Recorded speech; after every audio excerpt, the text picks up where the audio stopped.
Volvemos a la serie que estamos teniendo desde hace ya un par de días con respecto a los aparentes errores y supuestas contradicciones de la Biblia.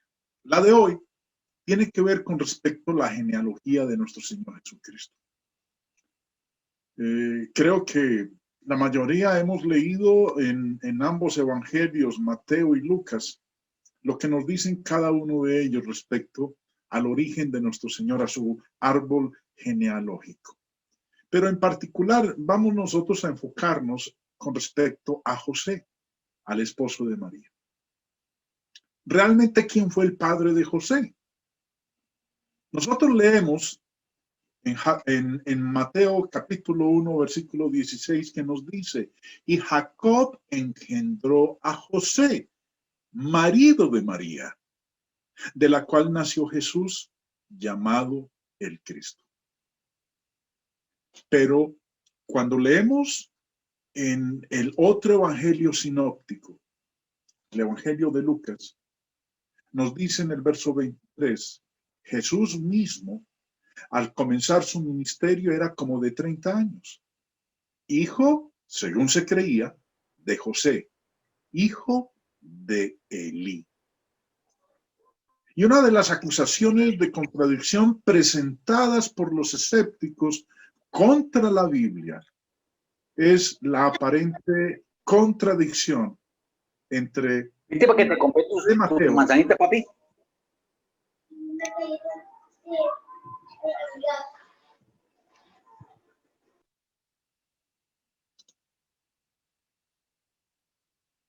entre la lista de Mateo y la proporcionada por Lucas en el capítulo 3. Mateo nos dice que el padre de José es Jacob. Lucas nos dice que el padre de José es Elí. Los antagonistas, los contradictores de la palabra de Dios son rápidos en decir contradicción, error. Porque mire lo que dice Mateo y compárelo con lo que dice Lucas. Aquí hay una evidente contradicción. Y como siempre es el caso, hermanos, el cargo de contradicción es prematuro. Y cuando alguien es presto a decir que hay una contradicción en la escritura, simplemente está reflejando una valoración inmadura de la evidencia que existe en la palabra de Dios. Recordemos que en cada caso de supuesta contradicción, una investigación adicional arroja evidencia que exonera a la Biblia y verifica aún más la infalibilidad de ese escrito. Las supuestas discrepancias relativas a las genealogías que leemos en Mateo y que leemos en Lucas es algo, hermanos, que se ha explicado ya desde hace mucho tiempo atrás. Quiero colocarles aquí lo que dice cada evangelista, Mateo y Lucas, lo que leemos en cada uno de estos evangelios con respecto a la genealogía de nuestro Señor Jesucristo. Y lo que vamos a hacer a partir de este momento en el resto de la lección es tomar cada una de ellas por separado y también combinarlas y ver cómo están alternadas en su descripción, en su información con respecto al origen de nuestro Señor Jesucristo. Y que no existe contradicción alguna. Sí, leemos en Mateo que José es el hijo de Jacob y sí, leemos en Lucas que José es el hijo de Elí. Pero no hay ninguna contradicción, ahí no hay ningún error en absoluto. Vamos nosotros a analizar entonces cada uno de ellos. Mateo, la genealogía de Mateo, nos informa a nosotros del linaje de Cristo solo hasta Abraham. Empieza diciendo ahí, Mateo 1:1, libro de la genealogía de Jesucristo, hijo de David, hijo de Abraham. Como lo dije hace un momento, Mateo nos da a nosotros la información del linaje de Cristo solo hasta Abraham. Ustedes pueden ver a la derecha el cuadro en donde se nos muestra solamente los nombres de la genealogía, no todo lo que está mencionado en el texto de Mateo 1. Lucas informa del linaje de Cristo hasta Adán. Vemos ahí, por ejemplo, que nos lo muestra. Dice en el verso 23, Jesús mismo al comenzar su ministerio era como de 30 años. Y culmina en el verso 38 diciendo, hijo de Enos, hijo de Set, hijo de Adán, hijo de Dios. Mateo, como vimos hace un momento, nos muestra entonces el linaje de Cristo hasta Abraham. Lucas nos lo lleva hasta el principio, hasta Adán. Cuando uno se toma el trabajito de colocar las dos genealogías una al lado de la otra, se hacen evidentes varios factores que se combinan. Y lo que vamos a hacer es eso, para que ese aparente conflicto, esa supuesta contradicción, ese supuesto error, se quede como eso, en un supuesto error. Y no, como dicen algunos, en una evidente y clara contradicción y error mayúsculo que lleva a las personas a no aceptar la Biblia como la palabra de Dios. Entonces, Mateo informó del linaje de Cristo solo hasta Abraham. Lucas lo traza hasta Adán. Mateo usa la expresión engendró. Ustedes lo pueden ver ahí en la imagen, en la diapositiva que aparece en la pantalla. Engendró. Abraham engendró, Judá engendró, Arán engendró, Salmón engendró, y finalmente en el verso 16 dice, y Jacob engendró a José. Cuando miramos nosotros Lucas, Lucas no dice engendró. Lucas dice hijo de. Verso 23. Jesús mismo al comenzar su ministerio era como de 30 años, hijo, según se creía, de José, hijo de Elí. Verso 24, hijo de. Y de ahí en adelante ustedes pueden ver, he colocado y resaltado en color rojo, donde dice hijo de. No los he marcado todos, pero lo que he hecho es suficiente para que ustedes puedan percatarse de ese contraste que hay entre Mateo y Lucas. Mateo dice engendró. Lucas usa la expresión hijo de.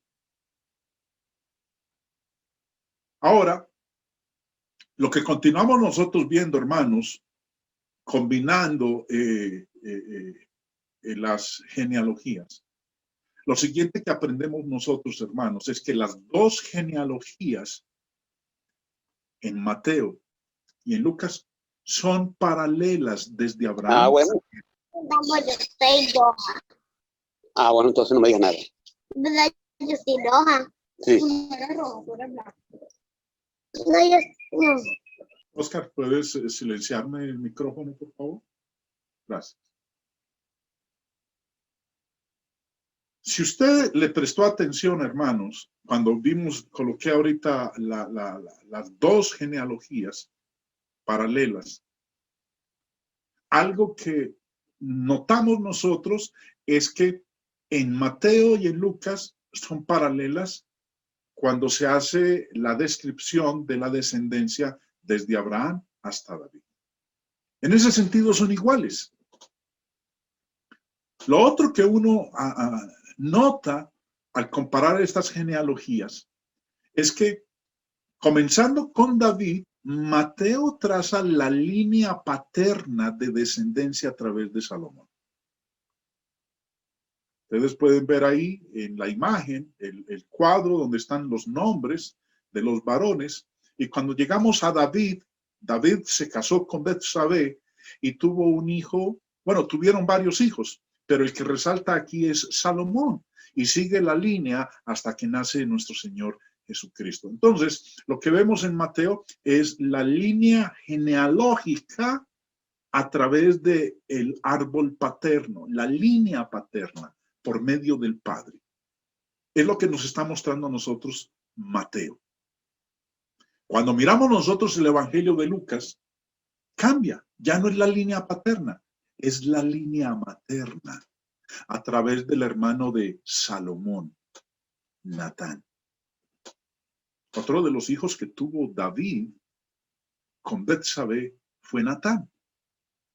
Usted puede leerlo en Primera de Crónicas, capítulo 3, verso 5. No lo voy a colocar aquí en pantalla, pero si usted está tomando notas, hermano, lo invito para que lo escriba ahí en sus notas y luego busque en la Biblia. Primera de Crónicas 3, 5 habla de los hijos que David tuvo con Betsabé. No fue solamente Salomón. El otro hijo que tuvo con Betsabé fue Natán. Y es por ese lado por donde viene María. Por el lado de Salomón viene José. Por el lado de Natán, el otro hijo de David, viene María. Otro aspecto interesante que nosotros notamos, hermanos, es que las dos líneas, la paterna y la materna, se unen en el matrimonio mixto de Salatiel y Zorobabel. Hermano, para nosotros ponernos a leer genealogías en la Biblia es una de las cosas que no gustan mucho.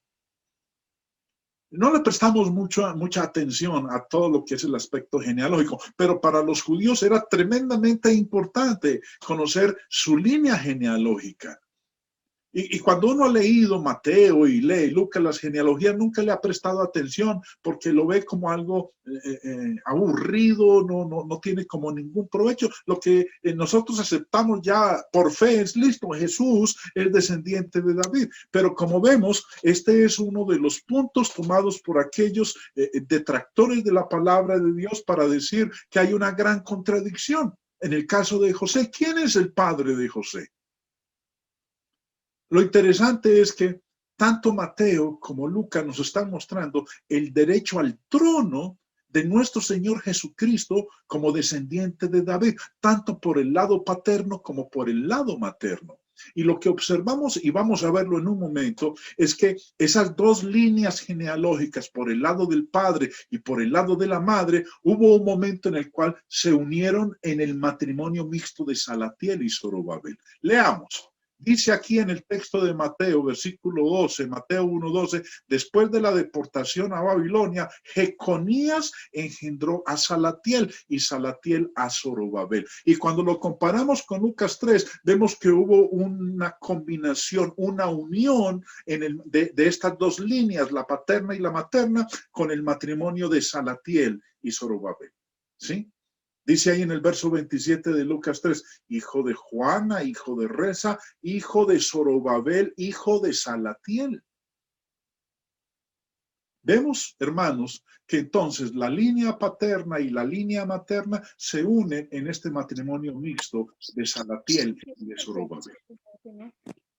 Ahora, esta misma línea que se une vuelve y se separa. Ese vínculo paterno y materno se separa nuevamente en los dos hijos de Zorobabel, Resa y Abiud. Mateo y Lucas no lo muestran. Mateo 1:13 dice, Zorobabel engendró a Abiud. Lucas 3 nos dice, en el hijo de Juana, hijo de Resa, hijo de Zorobabel. Vemos entonces que ya hay nuevamente una separación de este vínculo paterno y materno. En el previo se unieron, en este se separaron nuevamente.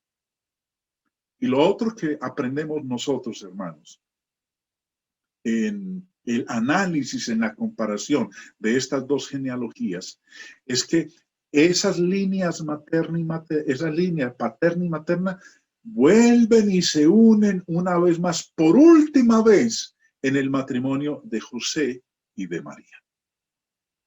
Leemos ahí en el verso 16 de Mateo 1, y Jacob engendró a José, marido de María, de la cual nació Jesús, llamado el Cristo. Y en Lucas 3, verso 23 nos dice, Jesús mismo al comenzar su ministerio era como de 30 años, hijo según se creía de José, hijo de Eli. Recordemos que José viene por el lado de Salomón. María viene por el lado del otro hijo de David. El otro hijo que tuvo con Betsabé, Natán.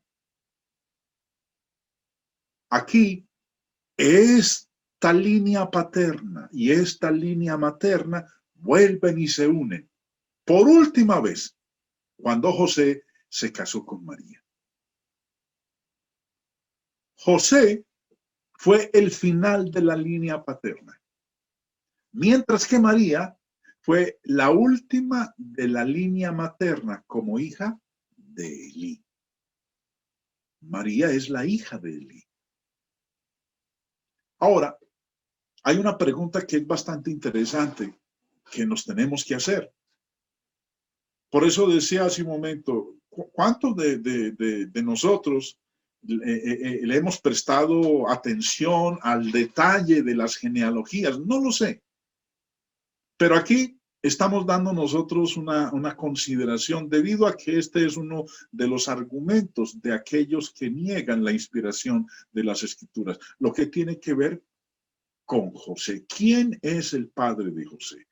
Porque leemos nosotros en el verso 23, Jesús mismo al comenzar su ministerio era como de 30 años, hijo según se creía de José, hijo de Elí. Pero leímos nosotros previamente en Mateo 1:16 que el padre de José era Jacob. Pero leemos en Lucas 3:23 que se dice que José era el hijo de Elí. ¿Por qué José es llamado el hijo de Elí cuando realmente Elí era el padre de María? Como ustedes pueden observar ahí en la imagen, en el diagrama que ustedes están observando. Solamente los invito para que enfoquen su mirada a la parte del centro, a la mitad donde está David, el corazoncito, que quiere decir que se casó con Betsabé. Y nos muestra lo que ocurrió. Betsabé y David tuvieron dos hijos, Salomón y Natán. Por el lado de Salomón, la descendencia llega hasta José. Por el lado de Natán, el otro hijo de David con Betsabé, se llega hasta María. ¿Por qué entonces, si José es el hijo de Jacob y María es la hija de Elí, por qué a José se le llama en Lucas 3:23 hijo de Elí? Si realmente era el hijo de Jacob. La que era hija de Elí era María. Por eso la pregunta, ¿por qué José es llamado hijo de Elí, el padre de María? ¿Alguna vez usted había pensado en esto, mi querido hermano? ¿Había prestado atención a lo que está diciendo ahí?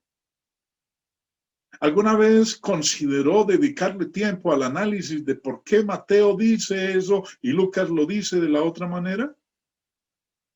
Los detractores de la Biblia le han prestado atención a eso y lo han usado como argumento para negar la inspiración de la palabra de Dios y decir que esta es una contradicción, que este es un error.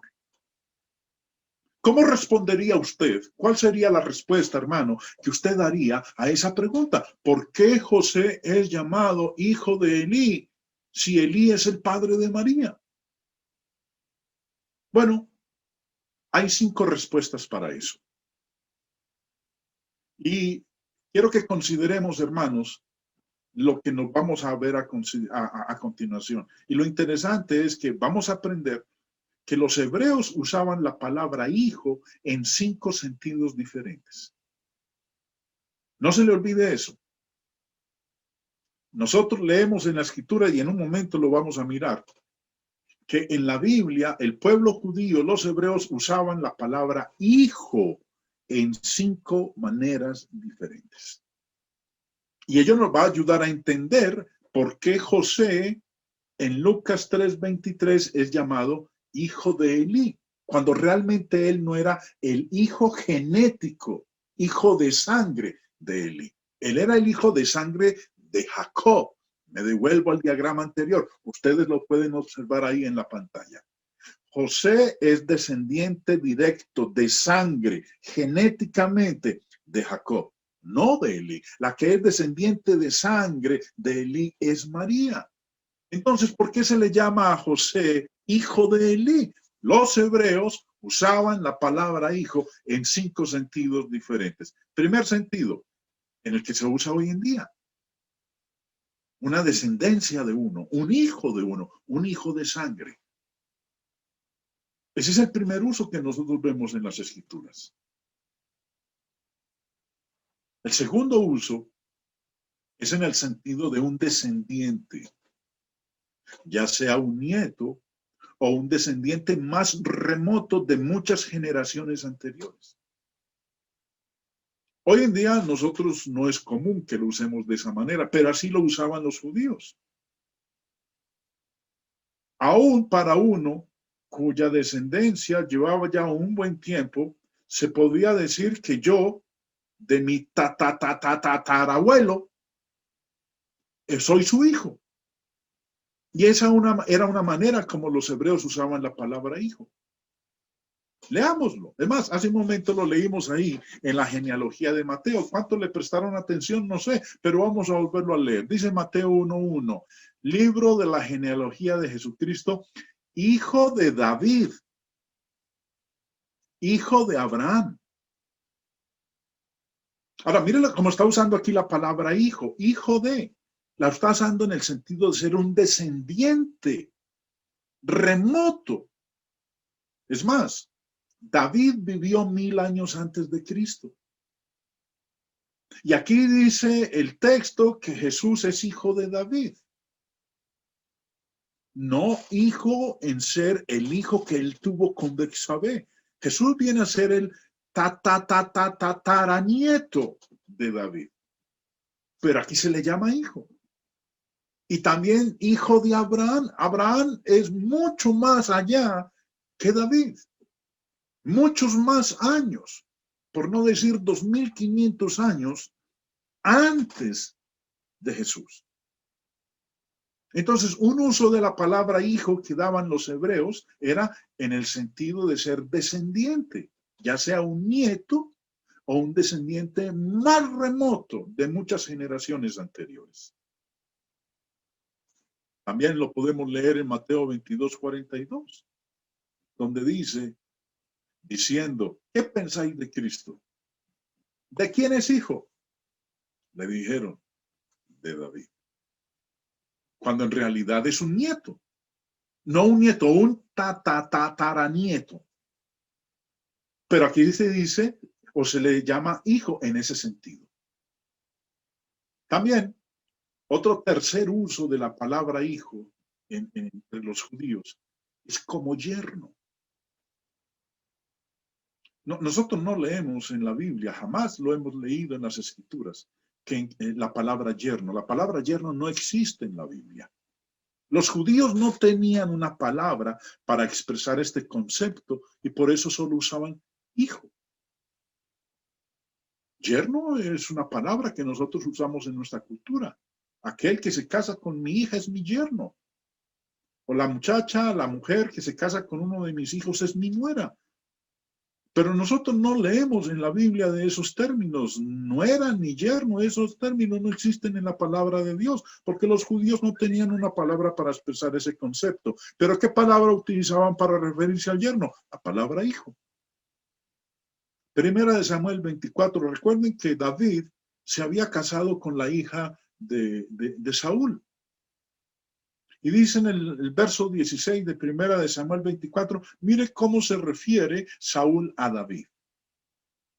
Y aconteció que cuando David acabó de decir estas palabras a Saúl, Saúl dijo, ¿no es esta la voz tuya, hijo mío David? Y alzó Saúl su voz y lloró. Ahora, ¿por qué lo llama Saúl hijo mío? Porque era su yerno. Él estaba casado con la hija de David. Ustedes recuerdan muy bien que él se la prometió en matrimonio a David si él hacía un acto heroico. Y así lo llevó a cabo. Y se la dio por esposa. Era su hijo. No en el sentido de ser el que lo procreó, sino en el sentido de que era su yerno. Otro cuarto uso de los judíos para la palabra hijo es, de acuerdo con la ley del matrimonio levirato, un hombre fallecido tendría un hijo a través de un padre sustituto que se casó legalmente con la viuda del hombre fallecido.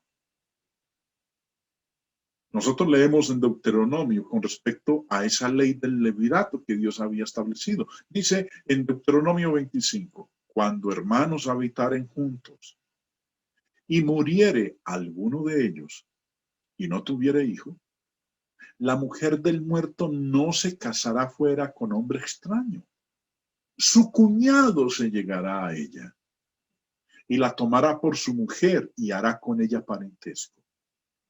Y el primogénito que ella diere a luz sucederá en el nombre de su hermano muerto, para que el nombre de éste no sea borrado de Israel.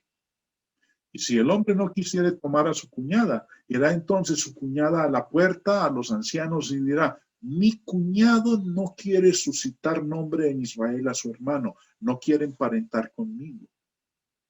Entonces los ancianos de aquella ciudad lo harán venir y hablarán con él, y si él se levantare y dijere: no quiero tomarla, se acercará entonces su cuñada a él delante de los ancianos y le quitará el calzado del pie y le escupirá en el rostro y hablará y dirá: así será hecho al varón que no quiere edificar la casa de su hermano. Y se le dará este nombre en Israel: la casa del descalzado. Vemos entonces, hermanos, un cuarto uso con respecto a la palabra hijo. El que fallecía sin tener hijos podía tener un hijo aún después de muerto, a través de aquel que se casara con su esposa, propiamente un hermano de él. Pero ese hijo que tuviera ese hermano de él con la que era la esposa de uno, la viuda, se convertía en hijo del difunto. Es lo que se conoce, como acabamos de leer, la ley del levirato. Un hombre fallecido tendría un hijo a través de un padre sustituto que se casara legalmente con la viuda del hombre fallecido. Y el quinto uso de la palabra hijo entre los judíos es la de hijastro. La palabra hijastro no existe, al igual que la palabra yerno, no existe en la escritura. En el sentido de un hijastro es usada la palabra hijo, que asumió el estatus legal de su padrastro, que era la relación que el Señor Jesús sostenía con José. Mateo 13:35 dice: ¿no es este el hijo del carpintero? ¿No se llama su madre María y sus hermanos Jacobo, José, Simón y Judas? Ahora, la gente reconocía que Jesús era el hijo de José, pero no era el hijo biológico de José, era el hijo biológico de María, era el hijastro de José, pero le decían: ¿no es este el hijo del carpintero? Nosotros no leemos la palabra hijastro, ni en el Antiguo ni en el Nuevo Testamento. Leemos la palabra hijo, pero el uso y la manera como lo entendía un judío era refiriéndose a un hijastro. También leemos Lucas 3:23. Jesús mismo, al comenzar su ministerio, era como de 30 años, hijo, según se creía, de José, hijo de Eli. Y el otro texto, Lucas 4:22. Y todos daban buen testimonio de él y estaban maravillados de las palabras de gracia que salían de su boca y decían: ¿no es este el hijo de José?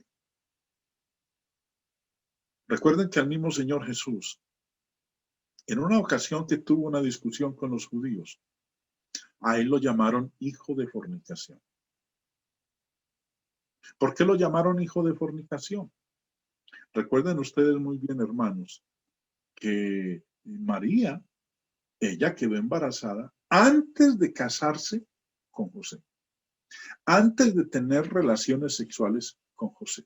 Pero antes de llegar allá, que lo vamos a ver en un momento, recordemos entonces, mis hermanos, observemos y prestemos atención a esto. José era un descendiente directo de sangre de David.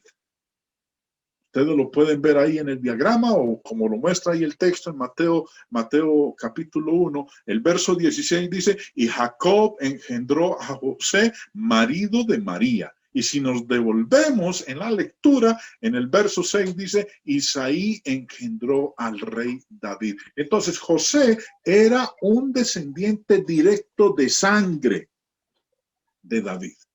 La línea real de David. Ahora, aquí está el propósito de la genealogía de Mateo. ¿Cuál era? Demostrar el derecho legal de Jesús a heredar el trono de David, que era un requisito previo, un requisito necesario para autenticar su afirmación mesiánica. Por eso vemos nosotros cómo Mateo se enfoca en mostrar la genealogía de José hasta el rey David. La línea real, el derecho al trono de David para nuestro Señor Jesucristo. Demostrar el derecho legal de Jesús a heredar el trono de David.